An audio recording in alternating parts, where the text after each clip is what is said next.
निवडणुकीच्या पार्श्वभूमीवर पंतप्रधान नरेंद्र मोदी यांच्यासह सर्वच नेते कामाला लागले आहेत।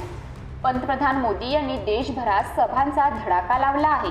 त्यांची सभा होईल तेथील उमेदवार निवडून येण्याची शक्यता आहे। त्यामुळे देशातील महायुतीच्या उमेदवारांकडून मोदी यांची सभा आपल्या मतदारसंघात व्हावी यासाठी मागणी असते। 10 मे रोजी कल्याण पश्चिमेत नरेंद्र मोदी यांच्या जाहीर सभेचे आयोजन करण्यात आले आहे। या सभेच्या माध्यमातून मोदी हे महायुतीचे भिवंडी लोकसभेचे उमेदवार कपिल पाटील आणि कल्याण लोकसभेचे उमेदवार डॉक्टर श्रीकांत शिंदे यांच्या प्रचाराचे रणशिंग फुंकणार आहेत।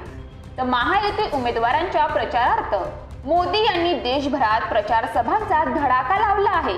भिवंडी आणि कल्याण लोकसभेच्या उमेदवारांच्या प्रचारासाठी येत्या 10 मेला मोदी कल्याण पश्चिम येथे येणार असल्याची माहिती भाजपाकडून जाहीर करण्यात आली आहे। सभेची वेळ आणि ठिकाण अद्याप जाहीर करण्यात आलेले नाही। 2014 साली लोकसभा निवडणुकीदरम्यान मोदी यांनी कल्याण पश्चिम येथील वासुदेव बळवंत फडके मैदानात महायुतीच्या उमेदवारांसाठी जाहीर सभा घेतली होती। त्यावेळी उमेदवार खासदार कपिल पाटील आणि खासदार श्रीकांत शिंदे हेच होते। दोन्ही उमेदवारांनी 2014च्या निवडणुकीत विजय मिळवला होता। तर 2019च्या लोकसभा निवडणुकीत या दोन्ही उमेदवारांनी जास्तीत जास्त मताधिक्याने विजय मिळवला होता। आता भिवंडी आणि कल्याण मतदारसंघातील हे उमेदवार आपल्या विजयाची हॅट्रिक करण्यासाठी सज्ज झाले आहेत। त्यामुळे पुन्हा त्यांच्या प्रचारासाठी मोदी हे कल्याणमध्ये सभा घेऊन प्रचाराचे रणशिंग फुंकणार असल्याचे बोलले जात आहे।